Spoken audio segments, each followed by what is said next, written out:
resistencia para pasar. Lo que pasa es que la gente se encuentra, necesita los descansos, ¿no?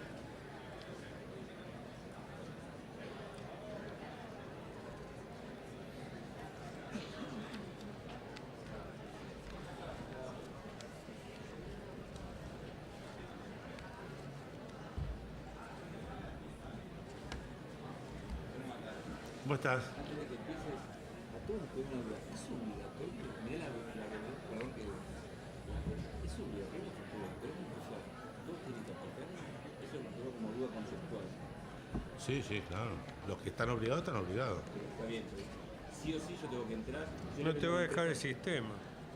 El sistema no te ha pedido otra cosa. No me va a dejar hacer la No, factura. por eso digo, común. no podés pensar. O sea, la factura común no la puedo hacer. No, seguro que no. Para eso,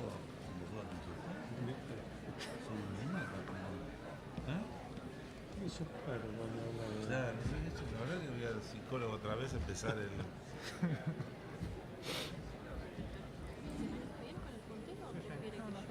Voy a poder pasar más rápido. Bueno, es lo que yo te decía. Es difícil estar conectado las 2 horas, ¿no?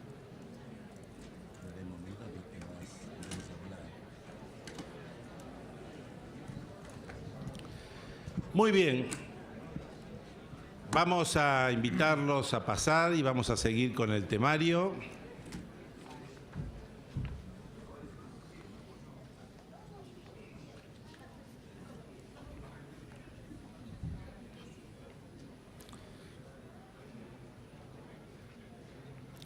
Y seguidamente vamos a analizar 2 temas. Uno referido a aspectos salientes, fiscales, de las pymes, tema este que hoy está en plena discusión, inclusive como posibilidad de generar algún tipo de reforma fiscal. Y el otro tema que son los derechos de exportación de servicios. Marcelo. Bueno,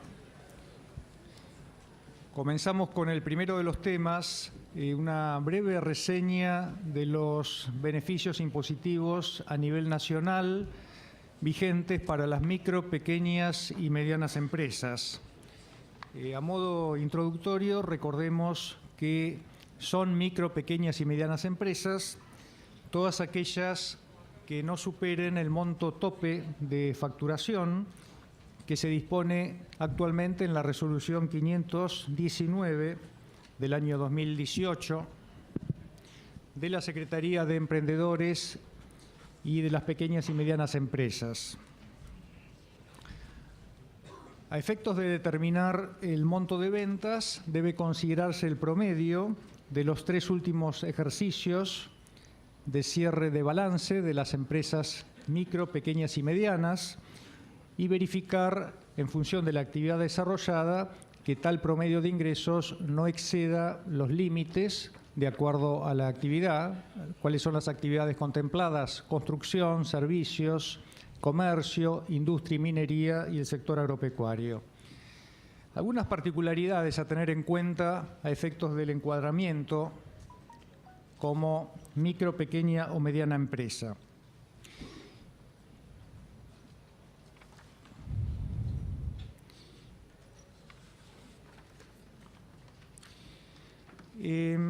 Para poder categorizarse como micro, pequeño o mediana empresa, además del parámetro de ventas, para determinadas actividades, como por ejemplo la actividad inmobiliaria, la intermediación financiera, hay que tener en cuenta también el monto total de activos, que no debe exceder el importe de 100 millones.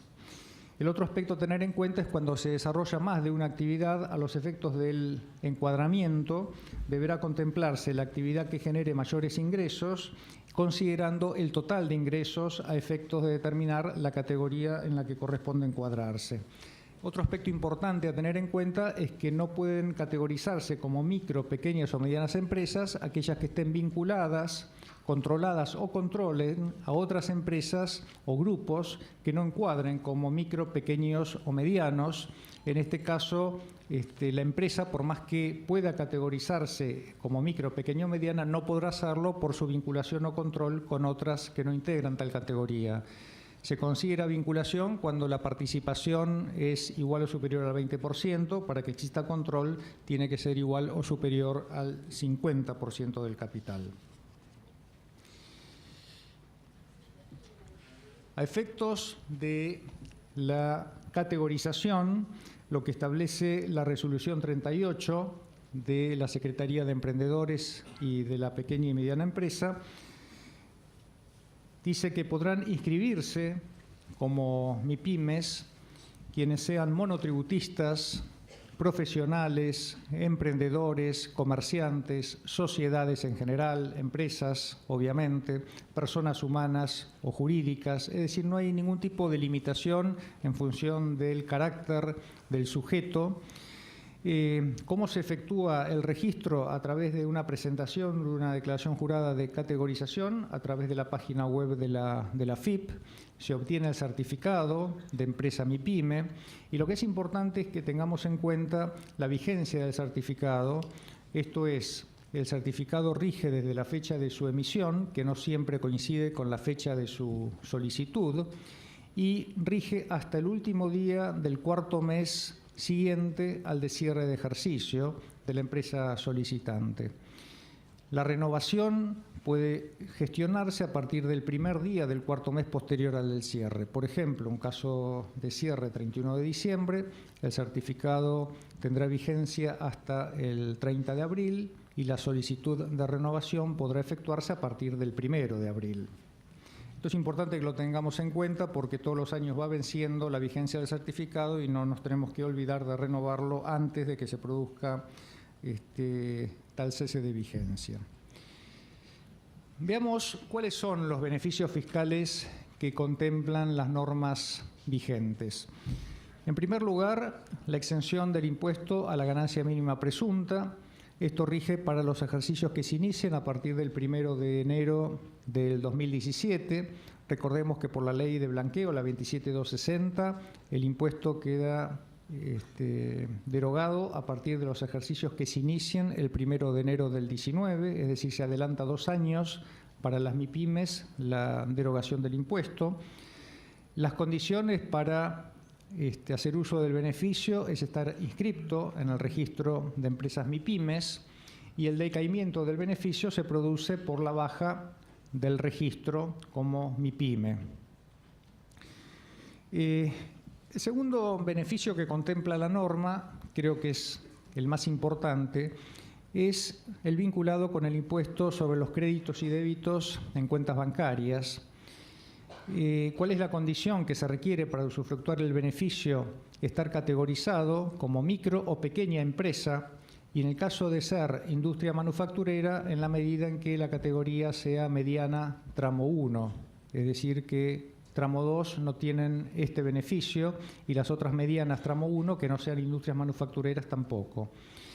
Se puede computar como pago a cuenta del impuesto a las ganancias. En el caso de micros o pequeñas empresas, el 100% del impuesto, y en el caso de las industrias manufactureras medianas tramo 1, el 60% del impuesto. Esto antes era el 50%.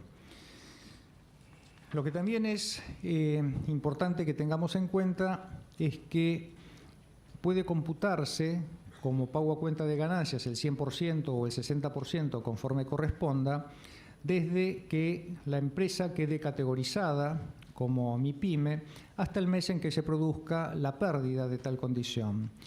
Y lo que también es importante que tengamos en cuenta es que el pago a cuenta puede utilizarse en el ejercicio o contra el impuesto a las ganancias del ejercicio, de forma tal de que solamente puede trasladarse hacia futuros ejercicios, en la medida en que el impuesto a las ganancias del ejercicio no lo cubra, el impuesto que con carácter general puede ser computado como pago a cuenta. Esto es el 33% sobre los débitos y el 33% sobre los créditos.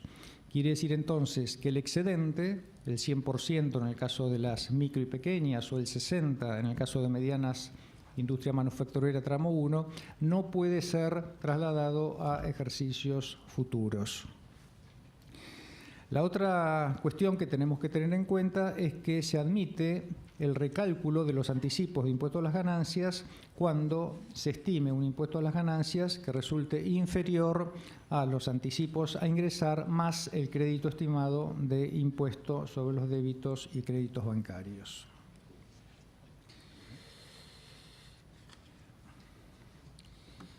Otro beneficio es el vinculado con el impuesto al valor agregado, concretamente la posibilidad de diferir el pago del impuesto. Se establece que las micro y pequeñas empresas podrán ingresar el saldo resultante de la declaración jurada del impuesto al valor agregado en la fecha de vencimiento que corresponda al segundo mes inmediato siguiente al de su vencimiento original. Es decir, diciembre, que vence en enero, podrá efectuarse el pago en marzo, es decir, 2 meses más tarde del vencimiento que corresponda con carácter general. Tiene que presentarse la declaración jurada del mes en la fecha que corresponde, de acuerdo a los vencimientos establecidos, y el impuesto que deba ingresarse tiene que pagarse en la fecha de vencimiento, recuerden, tercer mes posterior al de la posición que corresponda, y no puede regularizarse o cancelarse el saldo de impuesto a ingresar a través del régimen de pagos permanente que establece la resolución 4268. Sí puede compensarse el saldo de impuesto a ingresar en la medida que existan saldos de libre disponibilidad, no hay ningún tipo de restricción al respecto, es decir, si tenemos saldos a favor de libre disponibilidad podemos efectuar previamente la compensación y después sí, de haber un saldo remanente a ingresar, deberá abonarse en su totalidad, puesto que, como ya comentara, no es posible incluirlo en ningún plan de facilidades de pago.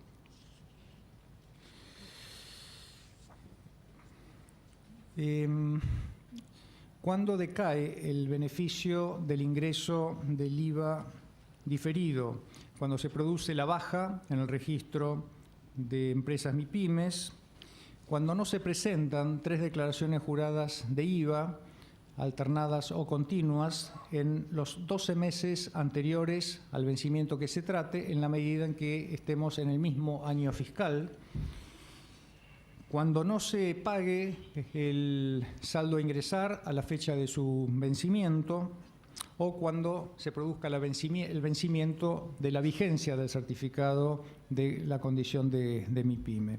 De todas maneras, si se produce alguna de estas causales que implican la pérdida del beneficio, subsanada esta cuestión, puede volver a solicitarse el ingreso del IVA diferido. Otro beneficio que tienen las empresas MIPYMES es la posibilidad de gestionar en forma simplificada el certificado de exclusión de las retenciones, percepciones y pago a cuenta del IVA. Esto en la medida que se cumplan todas estas condiciones que estamos observando, que como ven son muchas. Con lo cual, superadas estas restricciones en cuanto al cumplimiento de los condicionamientos, lo que se podrá sí hacer es gestionar en forma simplificada el certificado, pero, reitero, previamente no tenemos que tener en cuenta que todas estas requisitos, condiciones deben ser cumplimentadas.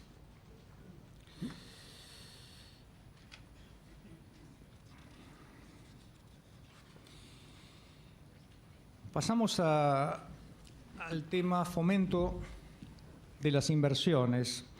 Este beneficio está establecido en la Ley 27.264, en el Decreto 1101, la Resolución 68 de la Secretaría de Emprendedores y Pymes, la Resolución 4010. Hay 2 tipos de beneficios. Por un lado, el cómputo del pago a cuenta de impuesto a las ganancias. Ahora vamos a ver sobre qué. Y el segundo beneficio es la conversión del crédito fiscal de IVA en un bono intransferible utilizable para la cancelación de obligaciones de impuestos nacionales, incluso impuestos aduaneros. Esto rige para inversiones que se hubieran realizado entre el 1 de julio de 2016 y el 31 de diciembre de 2018. ¿Y cuáles son las limitaciones que establece la normativa aplicable a efectos de usufructuar el beneficio? Por un lado, respecto del pago a cuenta en el impuesto a las ganancias, que es incompatible con el régimen de venta y reemplazo que establece el artículo 67 de la Ley del Impuesto, y en lo que respecta a las operaciones de compra de bienes por medio de leasing, tiene que estar efectuada la opción de compra del bien para poder después solicitar el beneficio. ¿Cuándo puede presentarse la solicitud? Primer día del cuarto mes posterior al cierre del ejercicio en el que se hayan realizado las inversiones, hasta 5 días hábiles anteriores a la fecha en que se produzca el vencimiento de la declaración jurada del impuesto a las ganancias. Quiere decir entonces que, en función de la fecha de las inversiones, podríamos usufructuar este beneficio actualmente únicamente para los cierres noviembre 2018 y diciembre 2018. Por ejemplo, en el caso de un cierre 31 de diciembre 2018, el vencimiento de la declaración jurada de impuesto a las ganancias opera el 13 de mayo de este año. Por lo tanto, la solicitud del beneficio podrá efectuarse a partir del 1 de abril y hasta el 3 de mayo de 2019. A partir de enero ya no es posible solicitar este beneficio de pago a cuenta o conversión del crédito fiscal en el bono intransferible. ¿Cómo se calcula el pago a cuenta en el impuesto a las ganancias? En función de las inversiones del ejercicio, 10% sobre el monto de las inversiones. Hay un límite que es el 2% del promedio de ventas del ejercicio en el que se realizaron las inversiones y del anterior. Este límite del 2% se extiende al 3% en el caso de las industrias manufactureras. Y en el caso del bono del crédito fiscal, lo que establece como condición es que el crédito fiscal por el que se solicita conversión en bono tiene que mantenerse como crédito fiscal, es decir, no pudo haber sido absorbido por débitos fiscales posteriores, esto es obvio. Y el otro punto que también tenemos que tener en cuenta es que el crédito fiscal cuya conversión a bono se solicita tiene que surgir de la declaración jurada del impuesto a valor agregado y en el momento en que se solicita la conversión descontarse del saldo a favor que se viene declarando en el impuesto. Respecto del plan de pagos permanente que dispone la resolución 4268 y sus complementarias 4346 y 4431, se establecen dos beneficios para las micro y pequeñas empresas y también medianas, tramo 1. El primer beneficio es el tope a la tasa de interés de financiamiento, que es el 3% mensual. Este límite es solamente aplicable para las micro, pequeñas y medianas empresas tramo 1. Y los otros beneficios que establece el régimen de plan de pagos para este tipo de empresas es, por un lado, la cantidad de planes que pueden solicitarse, 6 en total por empresa. Esto es una vigencia transitoria hasta el 31 de mayo de este año. Y el otro beneficio que la norma también contempla es el de la cantidad de cuotas, que en realidad se extiende a 6. Pueden ser 6 en términos generales, pero también pueden ser 4 o 2 según el perfil de riesgo del contribuyente. En términos generales se establecen 6 planes para todos y las cantidades de cuotas son las que surgen en el cuadro que estamos viendo en función al perfil de riesgo de cada caso. Respecto de impuesto a las ganancias, es una exención que introduce la Ley 27430 para las micro, pequeñas y medianas empresas, conforme a la Ley 25.300. ¿Por qué? Porque pasan a eximírselas de los reintegros y reembolsos de exportación para los ejercicios que se inician a partir del 1 de enero del 2018. Este beneficio no es extensivo al resto de los contribuyentes. Respecto de los regímenes de retención de tarjetas de crédito, compra y o débito, IVA, impuesto a las ganancias, se excluye del régimen de retención a los pagos que se efectúen a las microempresas, solamente microempresas, en la medida en que se encuentran inscriptas en el registro de empresas MIPYMES y mientras tengan vigente el certificado de inscripción. También se contempla como beneficio la presentación única de balances. Esto está previsto en la resolución 3077 y 4060.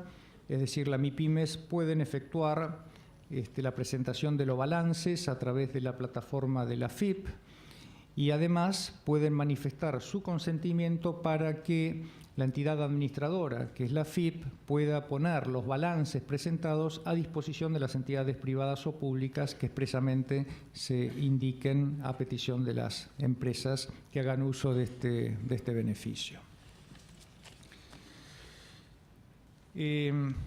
Ahora vamos a comentar los beneficios vinculados con las MIPYMES respecto a los derechos de exportación y el tema factura de crédito que ya lo comentara el doctor Bertaza, con una definición diferente de MIPYMES como ya habíamos visto. Pasemos al segundo tema, exportación de servicios, derechos de exportación.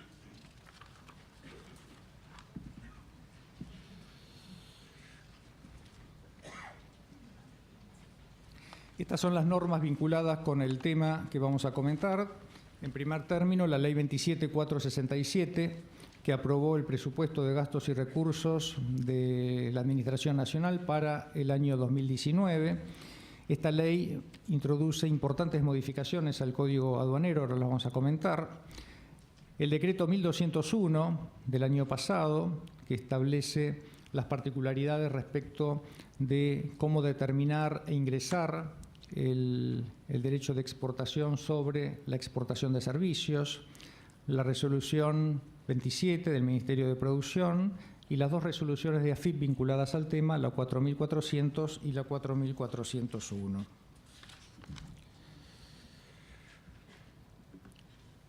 ¿Qué es lo que modifica la ley de presupuesto, la 27467? Incorpora al artículo 10 de la ley 22415 al Código Aduanero un inciso, el inciso C, asimilando a mercadería a los fines del Código Aduanero exclusivamente a las prestaciones de servicios realizadas en el país cuya utilización o explotación efectiva se lleve a cabo en el exterior.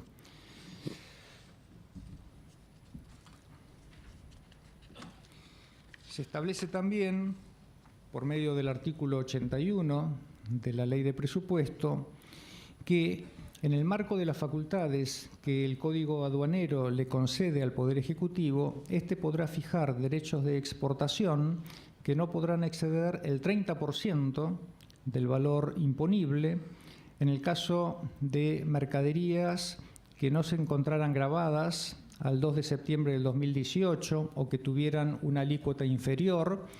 La magnitud, el porcentaje tope respecto a los derechos de exportación será del 12%. Y esta facultad que se le concede al Poder Ejecutivo puede ser ejercida hasta el 31 de diciembre de 2020. ¿Qué se entiende por exportación de servicios?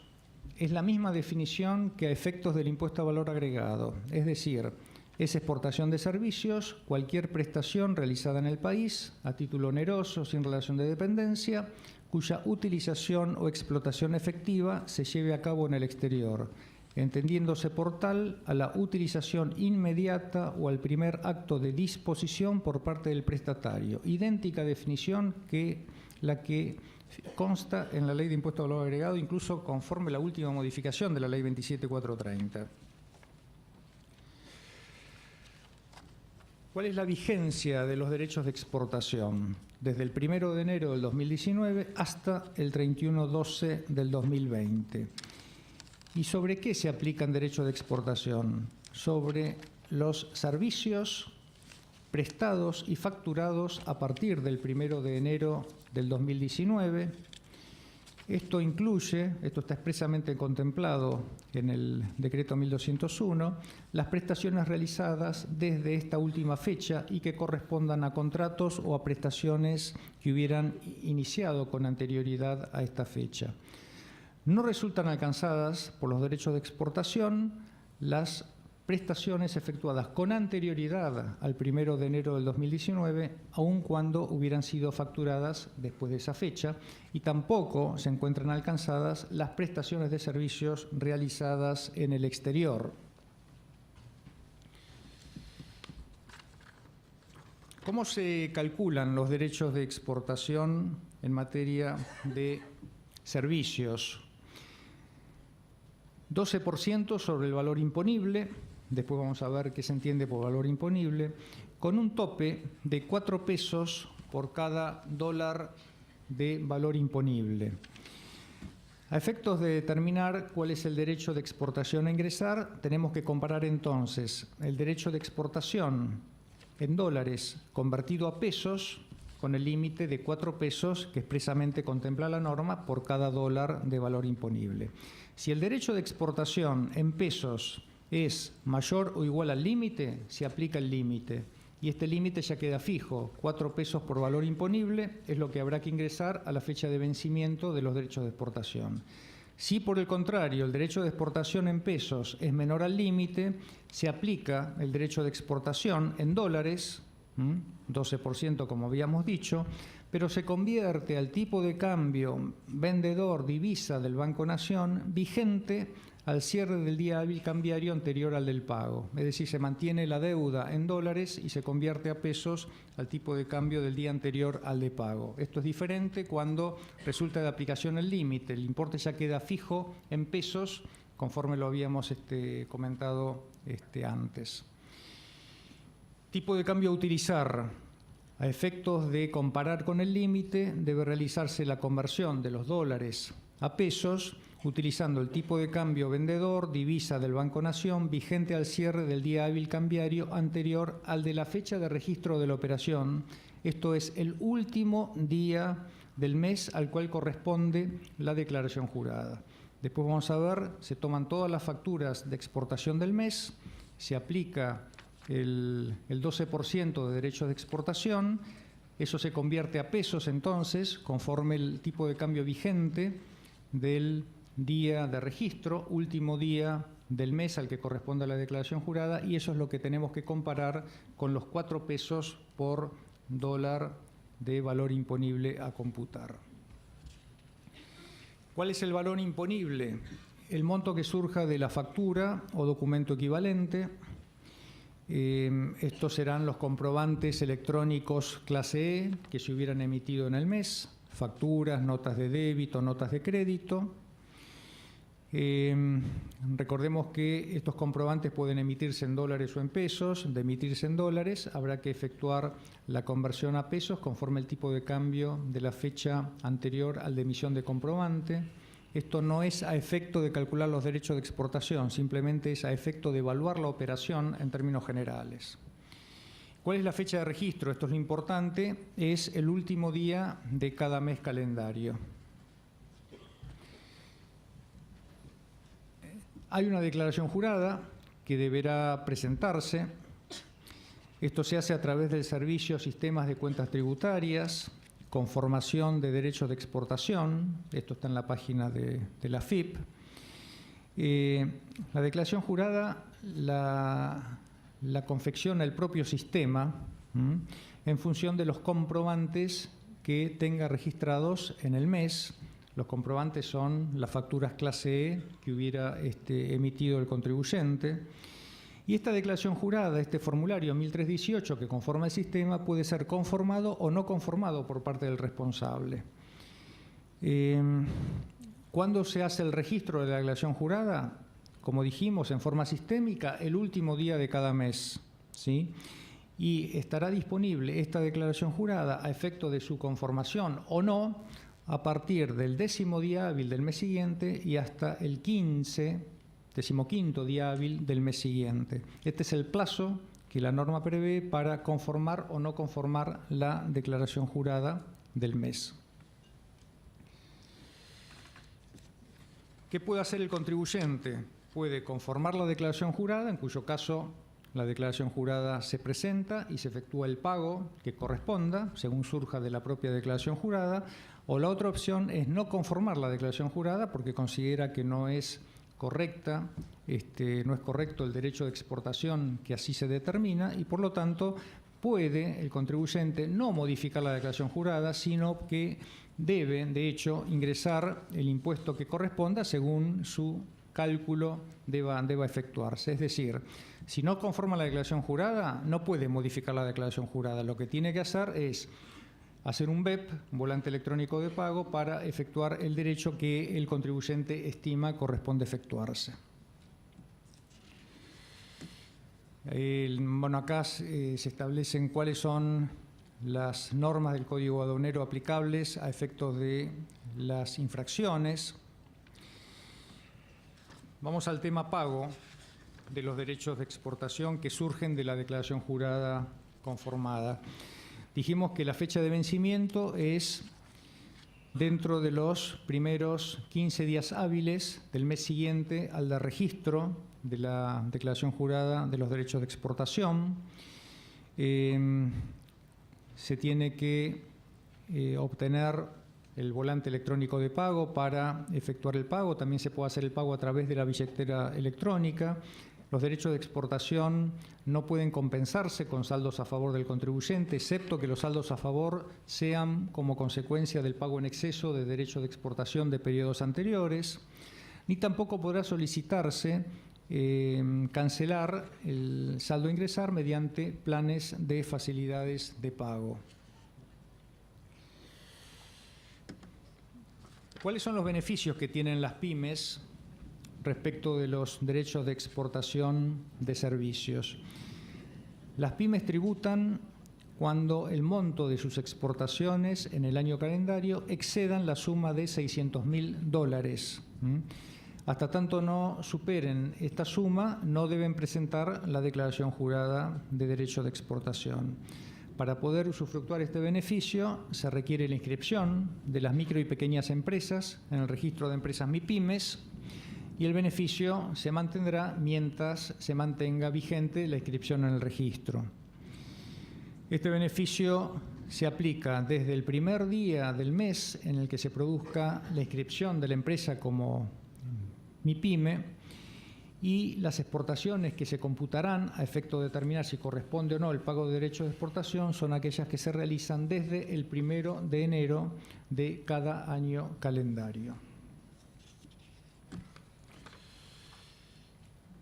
Hay un vencimiento especial que se establece para todas aquellas empresas que hubieran exportado servicios en el año calendario anterior por menos de $2 millones. En este caso se les concede una prórroga de 45 días corridos, contados a partir del vencimiento que corresponda, a efecto de ingresar sin intereses los derechos de exportación que deban mensualmente ingresar.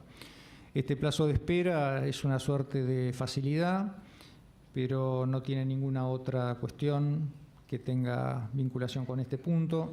Puede utilizarlo, puede no utilizarlo, y este beneficio consta en el sistema registral. Se puede verificar si la empresa puede acceder o no al beneficio en función de las exportaciones realizadas en el año calendario anterior al que se está liquidando. Acá podemos ver, bueno, los comprobantes a utilizarse, son los comprobantes electrónicos, clase E, nota de débito, nota de crédito, factura. Cuando se emiten notas de crédito y notas de débito, hay que asociarlos al comprobante principal, a la factura, porque el tipo de cambio a utilizarse en estos casos es el mismo tipo de cambio que el que corresponde al comprobante principal asociado. Bueno, aquí pueden ver las formas en que pueden emitirse estos comprobantes clase E, web service, comprobantes en línea, facturador plus. Los puntos de venta tienen que ser diferentes a los utilizados para emitir facturas al mercado interno. Y finalmente, y ya para terminar, En el micrositio de AFIP, vinculado con derecho de exportación, ustedes pueden acceder y van a encontrar información complementaria respecto de las normas aplicables, preguntas y respuestas. Creo que es interesante porque puede aportar más a la cuestión que estamos viendo, que es novedosa y hace al interés a efecto de su liquidación y determinación. Bueno, nada más. Gracias. Muchas gracias, Marcelo. Bueno, nos quedan dos temas para la exposición de Nicolini ahora. Uno está referido como consecuencia de la prórroga del revalúo impositivo. Dado que este tema ya fue tratado, un poco el enfoque que le va a dar Juan Carlos a esto es exclusivamente la evaluación para la conveniencia o no, que esta es un poco lo que tienen que hacer las empresas. En cada caso definir si conviene o no poder aplicar este régimen. Y después vamos a tocar el último tema de la reforma, o uno de los temas de la reforma, pero el último hoy, que va a estar referido a los cambios que se han dado en disposición de fondos y en los dividendos fictos. En la primera hoja, bueno, el material está a partir de la página 108 y lo primero que les pongo es el vencimiento, que obviamente no lo voy a leer, pero esto tiene bastante importancia con los números que hemos trabajado anteriormente, porque al correr el vencimiento se modifican las conveniencias de hacer o no optativamente este revalúo, ¿no? Digamos, ¿cuáles son las situaciones que tenemos como desventajas o que no justifican hacer el revalúo y cuáles tenemos a favor? En primer lugar, para evaluar esto es que si optamos por el revalúo optativo de bienes de uso, etcétera, de este sistema, no se permite el ajuste por inflación impositivo y además debe desistirse de los procesos iniciados. Y este ajuste por inflación impositivo, digamos, que estaría fuera de la ley, pero en línea con la jurisprudencia de la Suprema Corte de Justicia de la Nación en función de la confiscatoriedad del impuesto, no es compatible, por lo menos desde el punto de vista de la ley, con este revalúo optativo de bienes.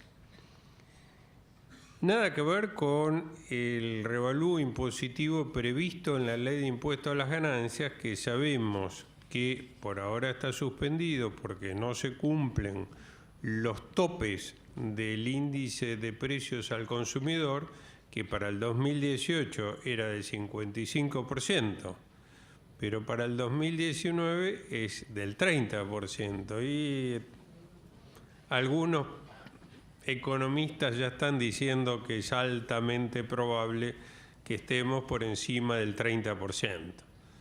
Entonces pueden pasar dos cosas: que se haga el ajuste por inflación o que se modifique la ley. Ya tenemos antecedentes de eso. Tenemos que tener en cuenta que el impuesto que corresponde pagar por esta opción del revalúo no es deducible como gasto. Tenemos que tener en cuenta que en el revalúo de inmuebles, por el plazo de amortización y porque generalmente los inmuebles contienen una parte de tierra no amortizable, no es conveniente, en principio, el revalúo de los bienes inmuebles, excepto que estemos cercanos a una posibilidad de venta. Y en ese caso sí hay que hacer los números. ¿Qué ejemplos tenemos? La explotación agropecuaria. En la explotación agropecuaria generalmente lo más importante es el campo, salvo que sea arrendado. Y el campo es inmueble y la tierra es no amortizable. Y después tenemos que los alambrados, los molinos, las aguadas, los galpones, etcétera, que sí se amortizan, son inmuebles. Con lo cual, si hacemos la opción es por la totalidad del rubro inmuebles, y en ese caso tenemos que, salvo que se esté en un proceso de venta, no es conveniente encarar el revalúo. Obviamente sí, en la explotación agropecuaria nos puede convenir que los bienes muebles amortizables, que es otro de los renglones, rubros, por los cuales puedo optar solo por esa parte, analizar si es conveniente. Obviamente no es conveniente para las empresas que tienen fuertes quebrantos fiscales. ¿Por qué? Porque ¿para qué vamos a pagar el impuesto al revalúo si no nos genera ningún ahorro fiscal? ¿Cuáles son las ventajas? El revalúo se hace para el primer ejercicio cerrado a partir del 31 de diciembre del 17. O sea, para los ejercicios de año calendario, el año 17 ya es de revalúo, cuyo vencimiento se produce en marzo. Y la otra ventaja del revalúo es que todo lo que entra en el revalúo se sigue actualizando ya por la ley de impuesto a las ganancias, y esa actualización, digo todo, bueno, excepto los bienes de cambio, esa actualización es gratis. O sea, porque esta actualización optativa del ejercicio que cierren a partir del 31 de diciembre del 17 generan un impuesto, pero la posibilidad de seguir actualizando, que es gratis, hacen que por el vencimiento los números hay que analizarlos. Y nada mejor que un ejemplo práctico. Vamos a tomar compra de bienes de uso, bienes muebles amortizables. Bueno, tenemos que agarrar cada uno de los renglones, actualizarlo por fecha. Para el ejemplo, tomemos que son todos de junio del 16, que el costo son 100.000 pesos, que la vida útil es por 10 años, que el cierre de ejercicio es 31 de diciembre. Por lo tanto, se amortizó 16 y 17, tiene un valor residual de 80% porque amortizó 2 años al 10%, y el valor residual es 80.000. El índice de actualización para junio del 2016 que trae la ley es 1,25, con lo cual volvemos a 100.000. Esos 100.000 quiere decir, contra 80 de valor residual, que el monto del revalúo son 20.000 pesos, sobre los cuales voy a pagar el 10% del impuesto, y son 2.000 pesos. ¿Qué pasa en el ejercicio 2018? Que si bien el año calendario ya terminó, el vencimiento de la declaración jurada recién opera en mayo.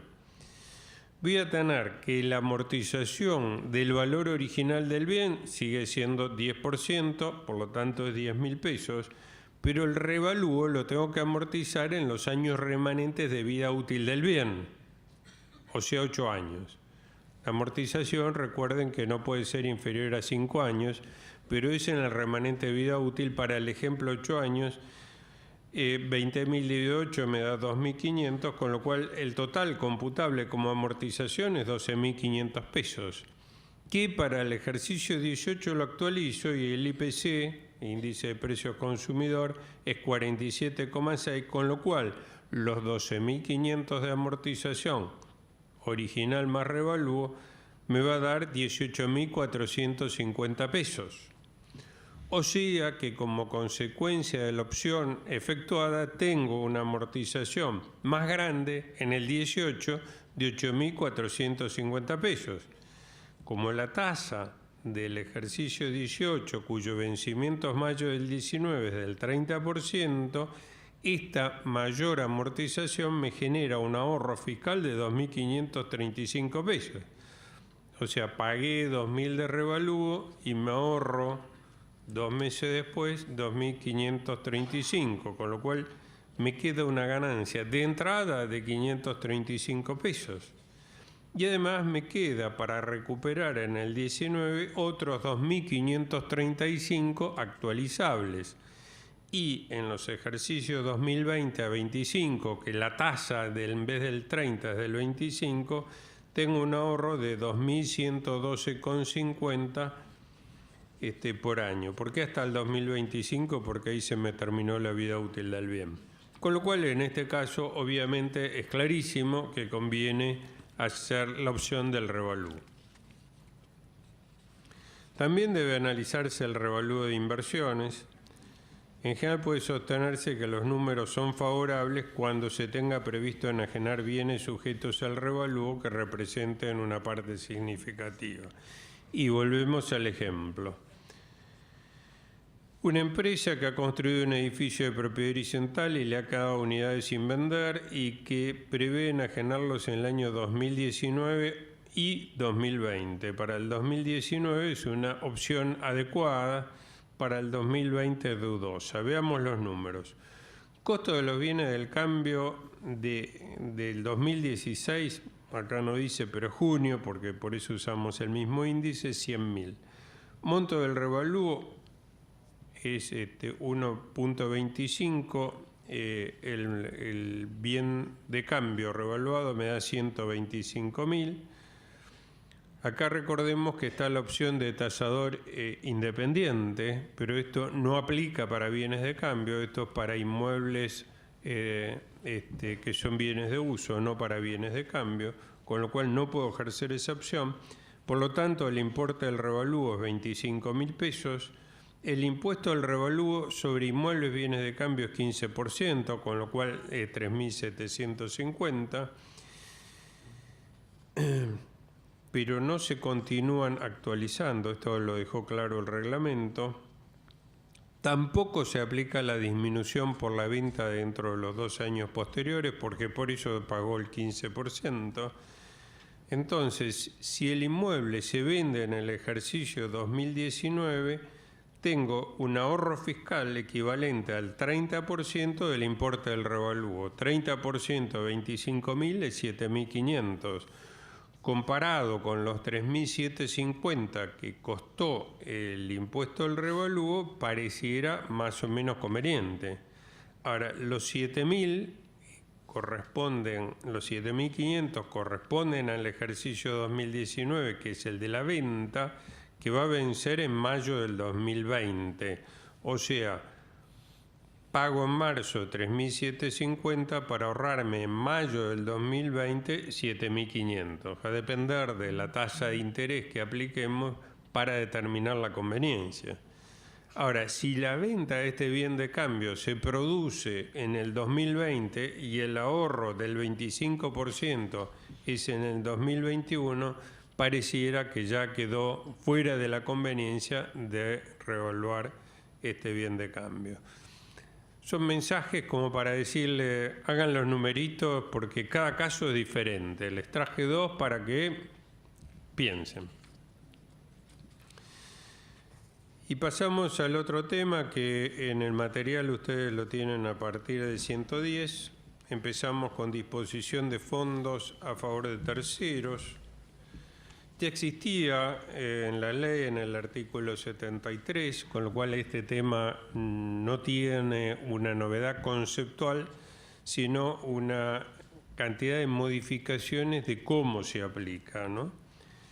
Esta modificación, que es aplicable a los ejercicios que se inician a partir del 1 de enero del 18, nosotros decíamos, bueno, en la sociedad anónima se aplica disposición de fondos, conviene la SRL porque la SRL queda al margen de la aplicación de disposición de fondos, eso permite que el socio retire las utilidades cuando se generan y no cuando cierra el ejercicio, etcétera, bla, bla. Bueno, todo eso se terminó. Por la modificación que se hace a la ley en el artículo 69, se incluyen las sociedades anónimas unipersonales, las sociedades anónimas simplificadas, esto porque son sociedades nuevas, y por la redacción del artículo 73 de disposición de fondos quedan incluidas, que antes no estaban, las sociedades de responsabilidad limitadas, las sociedades en comandita simple y las sociedades en comandita por acciones en la parte comanditada. Antes estaban las sociedades en comandita por acciones en la parte comanditaria. ¿Qué se aplica? ¿Qué tasa de interés? Se aplica la tasa del Banco Nación para operaciones de préstamos en pesos o en moneda extranjera de acuerdo al tipo de operación y del sujeto receptor de los fondos. ¿Qué quiere decir esto? Es de interpretación libre. Porque dice, de acuerdo al tipo de operación y del sujeto receptor de los fondos. Bueno, yo creo que el tipo de operación obviamente puede ser en moneda local, en moneda extranjera, para lo cual aplico el tipo de moneda. Y bueno, al tipo de operación estará sujeto a qué tipo de plazo, o si es con garantía o si es sin garantía. ¿Y qué considera, y esto es bastante diferente a lo anterior, qué se considera que genera esta disposición de fondos? Uno de ellos es el uso o goce de bienes de la sociedad. En inmuebles se considera que el 8% anual del valor en plaza, 8% anual del valor en plaza del inmueble, es la renta que tengo que considerar como disposición de fondos a favor de terceros. Yo creo que ningún inmueble hoy en la Argentina da el 8% de renta neta, pero bueno, es una presunción de la ley como para decir, no pongan inmuebles porque les va a salir caro. ¿Cómo se calcula ese 8%? Por tasación anual por corredor público matriculado. O sea, no solo es caro la renta, sino que hay que pagarle al profesional corredor público matriculado. Lo que sí, bueno, está un poco atenuado es la parte de inflación. ¿Por qué? Porque esa tasación es a la fecha de disposición del bien, con lo cual queda congelado el valor en pesos durante el periodo, pero después tengo que rehacer la tasación al inicio de cada ejercicio fiscal. O sea, complicado y caro. Para el resto de los bienes que no sean inmuebles, la presunción es del 20% anual del valor de plaza. Y acá volvemos con la misma metodología. ¿Cómo determino el valor de plaza? Por informe de evaluador independiente. Y cómo se hace también a la fecha de disposición de los bienes, y tengo que hacer esa evaluación al inicio de cada ejercicio mientras dure ese uso o goce de los bienes de la sociedad. ¿Cuándo no se aplica esta disposición de fondos? Cuando se aplica el sistema de dividendos fictos, que lo vamos a ver en un ratito. O sea, si tengo utilidades acumuladas, primero tengo que calcular el dividendo ficto, y si considero que ya todas las utilidades fueron distribuidas, recién aplica la disposición de fondos a favor de terceros. Disposición de bienes realizados en interés de la empresa. O sea, si le di un dinero al accionista para que realice un viaje al exterior para ir a la feria internacional que representa a la empresa, qué sé yo, eso es un adelanto de fondos en beneficio de la empresa, con lo cual no aplica disposición de fondos. Disposición de bienes en condiciones de mercado, con informe de contador público independiente. Acá podríamos estar incluyendo, porque no está expresamente excluido, no hay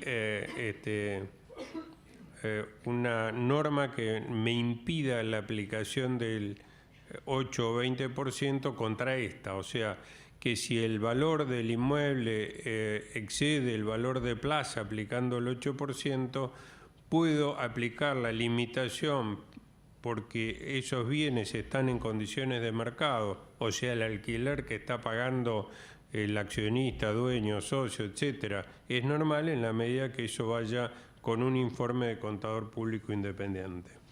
Tampoco se aplican anticipos de honorarios a socios, al directorio y a socios administradores que no excedan los montos que apruebe la asamblea o la reunión de socios. Reunión de socios hablamos fuera de las sociedades anónimas, por ejemplo las SRL, ¿no? Disposición de fondos que implica una liberalidad. Esto viene desde antes del artículo 73 y es una curiosidad. Porque ustedes fíjense, ¿no? Se va a ir el dueño de la empresa al Caribe con la señora y entonces se lleva la plata. Queda un crédito, se aplica disposición de fondos. Ahora, si la sociedad le paga el pasaje y lo manda a gasto, no, es una liberalidad. No deducible. O sea, cuando hace la declaración jurada lo va a tener que impugnar. Pero no se aplica disposición de fondos. Es medio incoherente, ¿no? Pero bueno, es una salida para los que quieran retirar algo de plata y no aplicar disposición de fondos. Y pasamos a dividendos fictos, que la ley se le ocupa en el artículo nuevo, 46.1, o artículo incorporado a continuación del artículo 46 de la ley, donde se enumera una serie de retiros de fondos para asimilarlos al pago de dividendos y utilidades, y esto, como la mayoría de las cosas nuevas, rige para los ejercicios que se inicien a partir del 1 de enero del 18. Y estos retiros tienen que estar vinculados a socios o dueños, o sea, los que tienen que ver con los que son los dueños de las utilidades, porque si el retiro lo hace, por ejemplo, un director que no es socio, entonces se aplica directamente disposición de fondos a favor de terceros. Acá estamos diciendo que si hay utilidades acumuladas, entonces ese retiro que no está categorizado como dividendos se asimila a dividendos o a retiro de utilidades. Que en cierta forma teníamos un problema cuando los dividendos no estaban grabados, o hoy mismo que puede haber dividendos que provengan de ejercicios anteriores que ya pagaron el impuesto, que no les aplicable el impuesto de igualación, donde el fisco decía el socio se llevó la plata, con lo cual aplica disposición de fondos a favor de terceros, y veíamos que había una cantidad de utilidades que habían pagado impuestos y no se habían distribuido. Nosotros decíamos, bueno, pero la realidad económica se llevó las utilidades, fue distribución de utilidades, fue dividendo, no, esto es disposición de fondos a favor de terceros. Ahora la ley busca recaudación a través del sistema, pero en cierta forma soluciona eso que era el olvido de haber dispuesto la distribución de utilidades que ya habían pagado el impuesto, o para los ejercicios posteriores,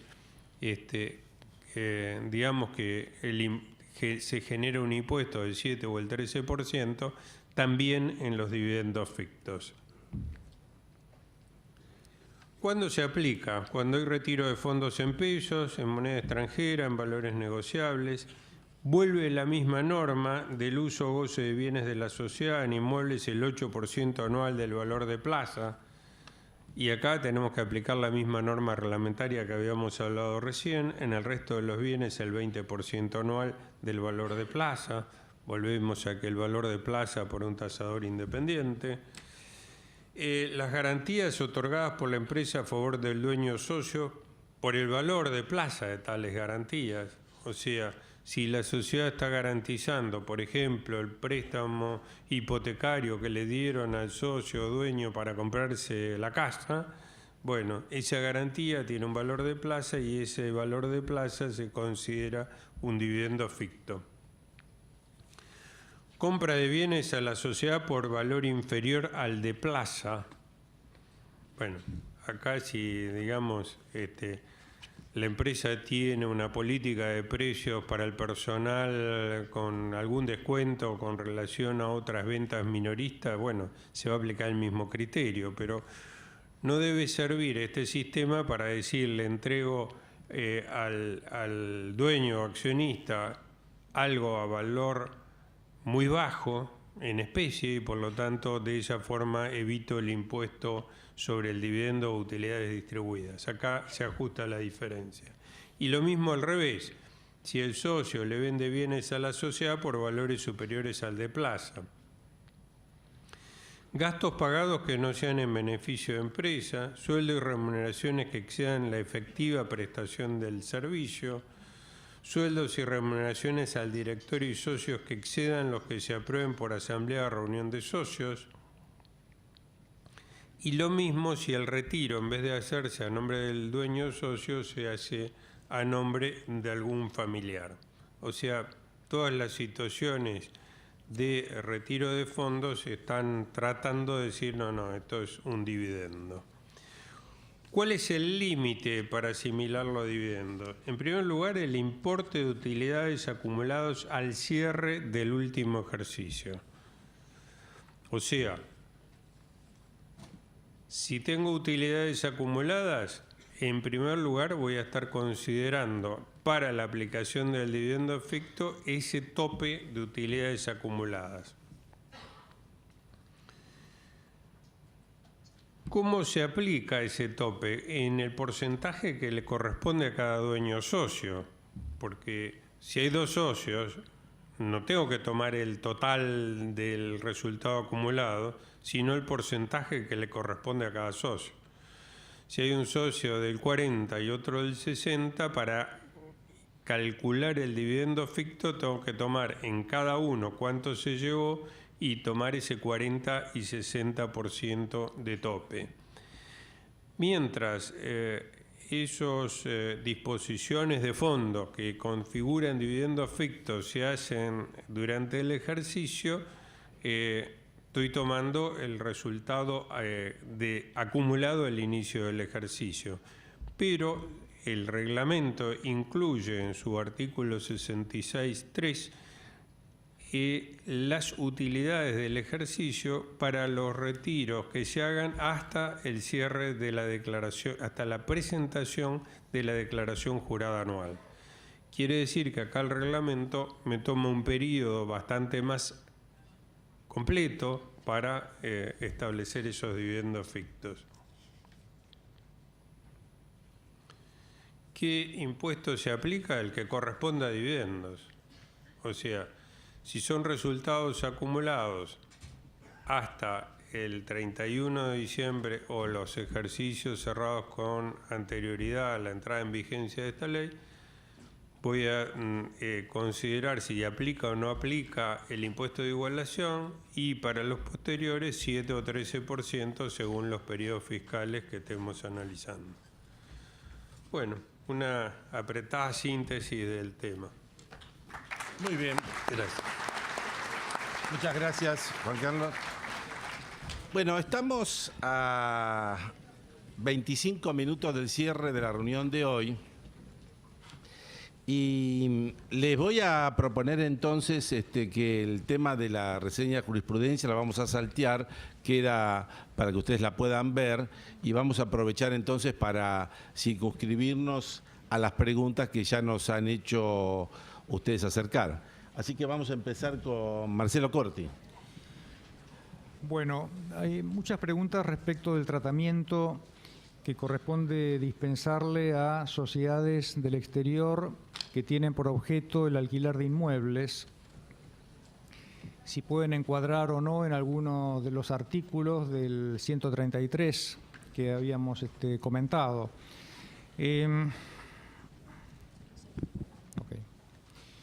Acá lo que habíamos visto es que el alquiler de inmuebles no se considera renta pasiva cuando el objeto principal de la sociedad sea la locación de inmuebles. Consecuentemente, si una sociedad del exterior se dedica al alquiler de inmuebles, tal renta no será considerada pasiva, por lo tanto no corresponderá que se le impute en forma directa al socio o accionista del país.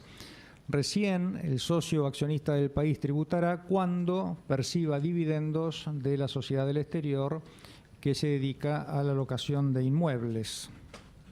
Lo mismo ocurre, como dijimos, si se vende algún inmueble que hubiera estado afectado a locación por más de 3 años, tampoco la utilidad de esa venta se considera renta pasiva.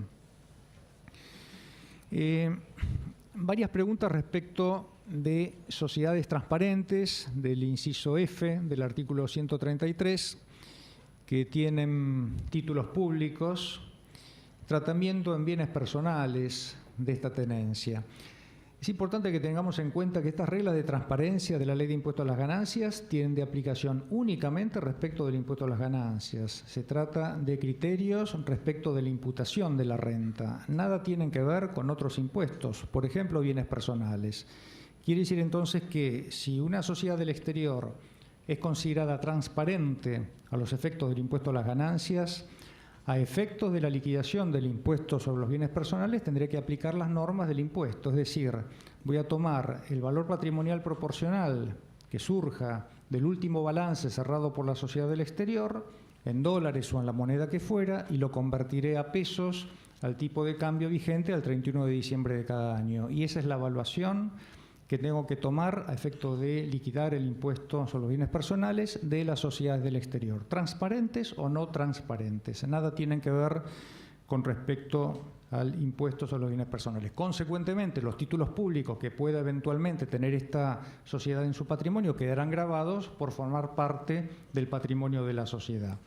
Sí cabría evaluar la alternativa de efectuar un rescate total o parcial de acciones de la sociedad del exterior, disolver la sociedad del exterior, disminuir su capital, como consecuencia, sí, de las nuevas normas de la ley del impuesto a las ganancias. En ese caso, tendremos que evaluar, a efecto de tomar la mejor decisión, el efecto en Argentina de ese rescate total o parcial de acciones. ¿Por qué? Porque habrá un dividendo de distribución que estará grabado en nuestro país, pero también tendremos que evaluar el efecto de la operación en el país de constitución de la sociedad. Probablemente, de tratarse de un paraíso fiscal, no tenga ningún efecto en materia de impuestos, pero además también tendremos que evaluar el efecto que puede causar esta operación en el país en donde se realizan las inversiones. Efectos fiscales o de otro tipo, por ejemplo, el impuesto a la herencia en Estados Unidos, que grava determinadas inversiones financieras de no residentes, que quizás digan, bueno, esto no lo puedo hacer por este efecto y por lo tanto deba mantener vigente la sociedad, aunque resulte transparente para la legislación argentina.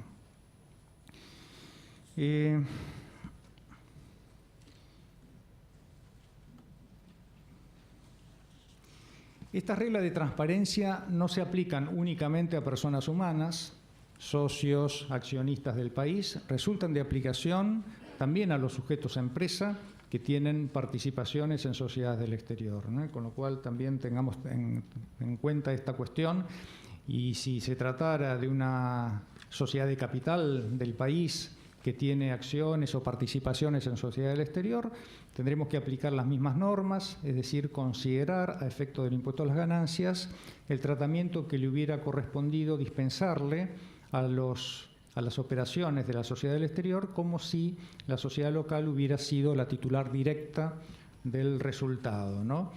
Y en este punto tengamos en cuenta, por una modificación que introduce el decreto 1170, que los resultados de las operaciones con títulos valores del exterior obtenidos por personas jurídicas del país, sociedades de capital en términos generales, se tienen que medir en moneda del país de la inversión. Es decir, los costos a efectos de determinar el resultado por venta se convierten a pesos al tipo de cambio vigente a la fecha de venta. Es decir, el resultado no se determina en pesos, sino en la moneda del país de la inversión.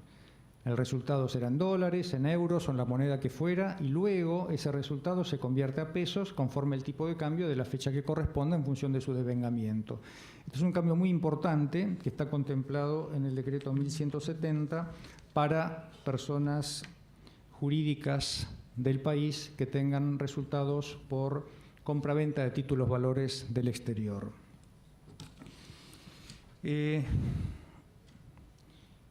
Derecho de exportación: un contribuyente no es pyme si no está inscripto en el registro MIPYME, es correcto.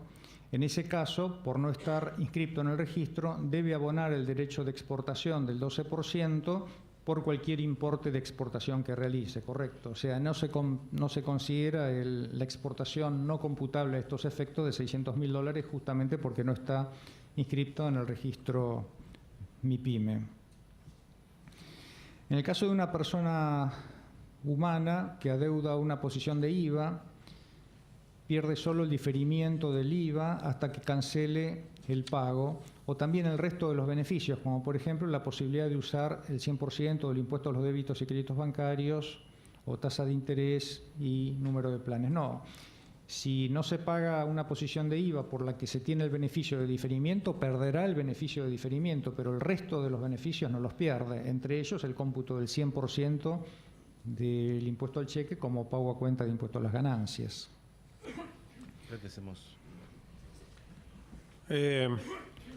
Una pregunta compleja porque tiene que ver con varios aspectos de la renta financiera y de la planificación tributaria, porque los fondos comunes de inversión del exterior normalmente no tienen ni amortización ni rescate.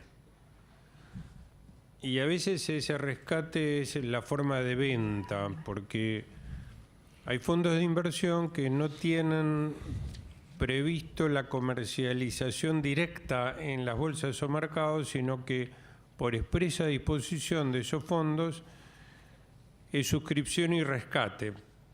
Caso típico, uno de los más grandes, que es el Templeton, ¿no? Pero, ¿qué pasa en el interín mientras permanece en poder del inversor? El Fondo Común de Inversión se va valorizando año a año, pero como la renta financiera se declara por lo percibido, hasta tanto no se produzca esa amortización o rescate, digamos venta, no se genera la ganancia. Y esa ganancia, porque es una ganancia en la compraventa de títulos valores, va al 15% y no al 35%. Entonces, fíjense ustedes que si tienen un título público extranjero, la renta que produce está grabada por escala, o sea, para simplificarlo, digamos, al 35% y el resultado al 15%.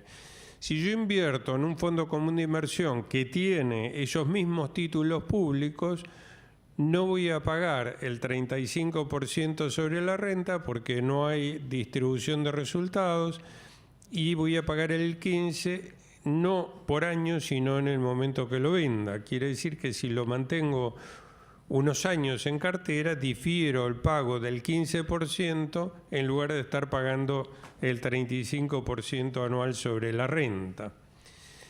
Pero esto trae una complicación adicional que la trató Marcelo Corti, que es los fondos de renta pasiva en lugares donde no están pagando el impuesto a las ganancias, y yo diría los fondos comunes de inversión están todos afuera. ¿Por qué? Porque el objetivo del Fondo Común de Inversión es invertir en lo que hace al perfil de riesgo en el país donde conviene invertir, pero radicado fuera de ese país para no tener que pagar el impuesto a la renta de ese país. O sea, un fondo común de inversión que tiene bonos de los Estados Unidos puede estar constituido en las Islas Vírgenes y por lo tanto no paga los impuestos de Estados Unidos. Ahora, visto desde el inversor local, tenemos la participación en un fondo común de inversión que es transparente. Entonces debiéramos agarrar el fondo común de inversión, pedirle toda la información y tratarlo como persona humana.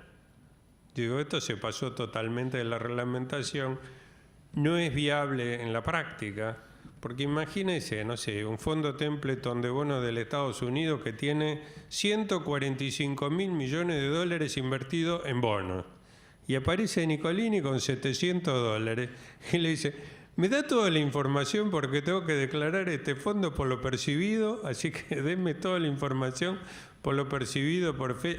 Dejate de... por lo cual yo digo, buen fenómeno. Si queremos aplicar la transparencia fiscal, sería un caso de transparencia, pero como no es lógico, no lo aplicamos. Seguimos teniendo los fondos comunes de inversión y los grabamos en oportunidad de la venta.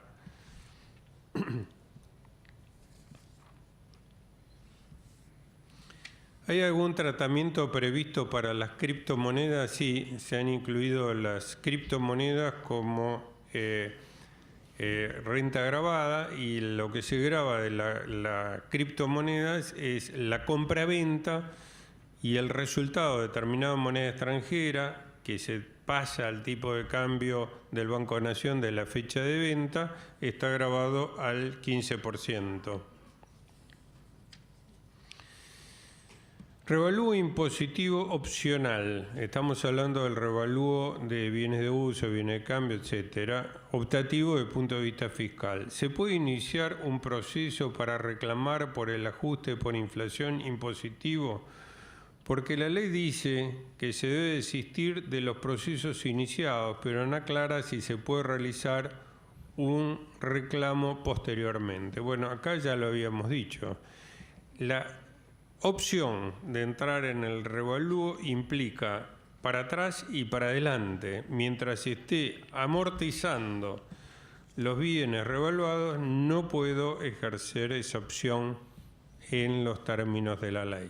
Sí, lo que decíamos que puede estar sucediendo que en el ejercicio 2019 se supere el 30% y si no se modifica ese tope, entraríamos en un ajuste por inflación admitido por la Ley de Impuesto a las Ganancias, distinto del criterio sustentado por la jurisprudencia.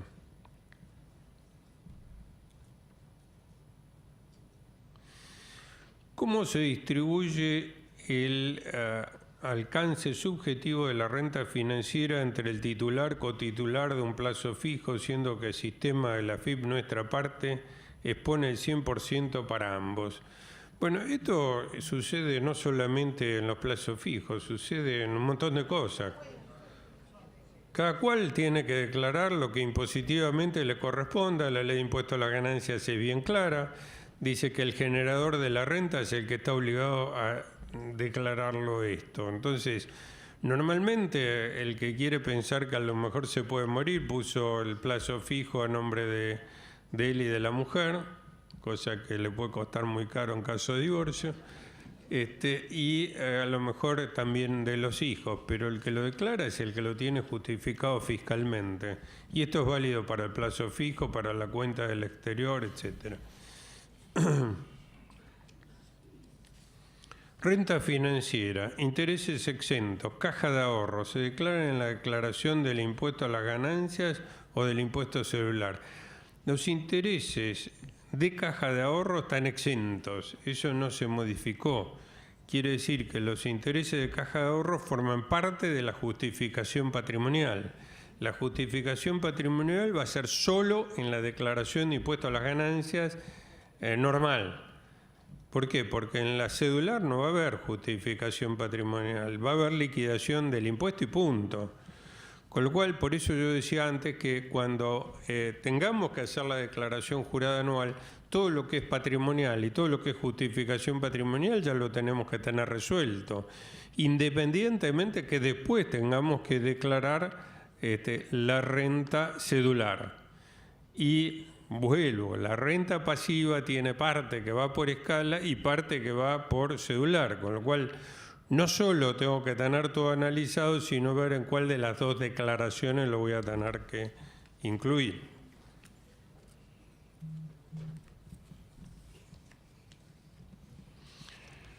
Resultados acumulados a efectos de máximo dividendo fictos. ¿Cuál es el resultado acumulado a considerar a efectos de ese máximo? Bueno, yo decía, primero tenemos que tener en cuenta los resultados acumulados al inicio del ejercicio. Por el reglamento se agregan los resultados del ejercicio en curso y eso se aplica porcentualmente a la tenencia de cada socio. O sea, no es cuánto retiraron todos los socios con relación a las utilidades acumuladas, sino tengo que decir, este socio tiene el 20%, el 20% de los resultados acumulados, ese es el tope para ese de los dividendos fictos. Y así utilizo el porcentaje de cada dueño para ver si aplico dividendos fictos o aplico disposición de fondos a favor de terceros.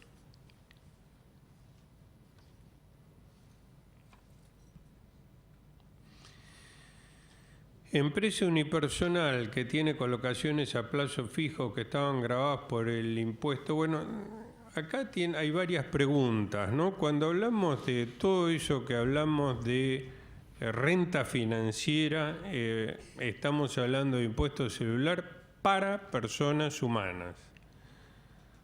Y las sociedades anónimas son sociedades que no son sociedades humanas. Con lo cual, todo lo que es empresa va por el sistema anterior, nada se ha modificado, la renta de título público se está grabada al 35, al 30 o al 25% según los ejercicios, y la empresa unipersonal es sujeto empresa. Entonces, a los efectos de determinar el resultado se rige por la normativa de sujeto empresa. Contribuyente que tiene plazos fijos en el exterior, que estaban grabados antes y siguen grabados ahora también. Y esos son intereses de fuente extranjera, van por escala, no es impuesto celular. Bueno, preguntas sobre el tema factura de crédito. Dicho sea de paso, estábamos hablando de una norma que había salido ayer, hoy salió otra. Esto es para que ustedes vean el dinamismo que tiene todo esto. Hoy salió la resolución conjunta 1 de la Subsecretaría de Emprendedores y Pymes, y se hacen dos aclaraciones que yo diría que están en línea con lo que hemos hoy mencionado. La primera aclaración es que el concepto de pymes, yo creo que se ha reafirmado el concepto de pymes son todas aquellas que no son empresas grandes por no alcanzar los montos que en su momento fueron establecidos por la resolución 340, la famosa nómina, que es lo que habíamos dicho de las empresas. Y la segunda aclaración que se hace, o sea que no juega otro concepto de pyme a los efectos de factura de crédito más que esto. Reiteramos, grandes y no grandes pymes. Pyme, todo el resto. Y el segundo concepto sería que aquellos que ya tienen tramitado la inscripción en el registro y que son pymes, esas pasan a ser pymes independientemente de ingresos. No son las dos aclaraciones que ha hecho esta resolución. Acá hay varias preguntas sobre operaciones en donde se dice qué pasa cuando las facturas van a ser canceladas al contado. Bueno, tengamos en cuenta que el régimen está previsto de pymes para empresas grandes. Estos no son venta a consumidor final, ¿no? Con lo cual, la posibilidad que eso sea cancelado al contado, bueno, tiene esos plazos que hemos dicho que son los plazos administrativos que la empresa se tiene que tomar a los efectos de la aprobación de las facturas. De todas maneras, en estos casos, si la cancelación va a ser inmediata, hay que hacer factura de crédito igual. ¿Por qué? Porque podría ocurrir que la empresa grande no cumple con su objetivo o con lo que había pactado, que era pagarlo de inmediato. Entonces ahí empieza otra vez todo el régimen y por eso hay que hacer la factura de crédito. Hay otra pregunta que está referida a las actividades y entonces dicen, como todo el cronograma que hemos hablado está en función de las actividades, ¿qué pasa con las actividades principales y con las actividades secundarias? No hay doble cronograma, ¿no? El cronograma es solamente uno y se rige por la actividad principal, ¿no? La actividad principal es la que manda cuál es la fecha de incorporación al régimen. Varias preguntas también en el sentido de pymes que le facturan al Estado. Pymes que le facturan al Estado. ¿Ustedes se imaginan el Estado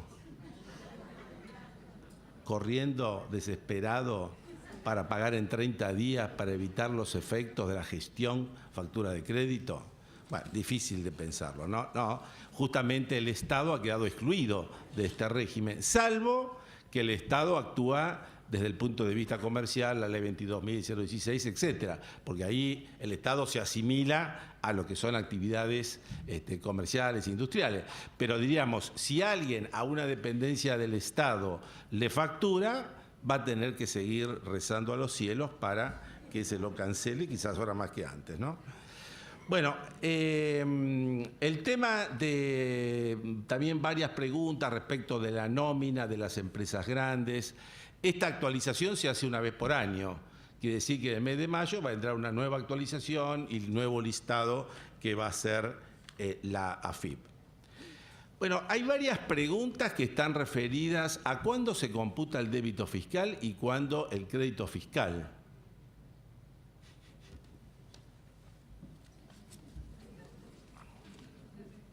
En realidad, nada ha cambiado. El momento que se emite la factura, se genera el débito. El momento que se recibe, se genera el crédito. La aceptación expresa o tácita no tiene ningún efecto para el IVA. Nada ha cambiado al respecto. Bueno, hay otra pregunta que en realidad no está referida a factura de crédito, tampoco está referido al programa, pero yo la voy a leer igual. La voy a leer igual porque me parece que esta pregunta está implicando ansiedad de mucha gente y por lo tanto vamos a cumplir con este fin de tratar de disminuirlo. Y se refiere al ajuste por inflación. Entonces dice que acá hay problemas con el ajuste por inflación, digamos, el resumen de la pregunta sería, porque por un lado aparece lo que había señalado antes Juan Carlos, que en la ley, en la reforma, aparecen estos disparadores del ajuste por inflación. Este año, el 30%, ¿no? Quiere decir que si este año el índice de precio al consumidor superó el 30%, por este año el ajuste por inflación se puede realizar. Y entonces la pregunta es, ¿cómo, y esta es la pregunta central, ¿no? ¿Cómo se conviven estos regímenes con la posibilidad de seguir los criterios de la Corte? Bueno, son dos cosas totalmente distintas. El disparador es el porcentaje de precio al consumidor que hay que obtener para hacer el ajuste por inflación, siguiendo los lineamientos que dice la reforma. Y después aparece una situación que sería, no siguiendo los lineamientos de la reforma y siguiendo la doctrina de la Corte, que implicaría la demostración en cada caso de la confiscatoriedad del impuesto, en cuyo caso, ha dicho la Corte, ahí es aplicable el ajuste por inflación con una medición individual, porque cada uno va a tener que probarlo. Esta situación, la contienda judicial, el seguir el lineamiento de la Corte no cambió nada, obviamente. Este es un derecho que tiene el contribuyente y esto está vinculado a lo que es la capacidad contributiva. Si el contribuyente dice que no tiene capacidad contributiva y lo prueba con la pericia contable, ahí se aplica el criterio de la Corte. Así, este sistema no cambió absolutamente para nada y aquellos contribuyentes que consideren que se vean afectados, entonces pueden recurrir a la justicia en este tipo de situaciones con todos los caminos procesales que en su momento hemos hablado.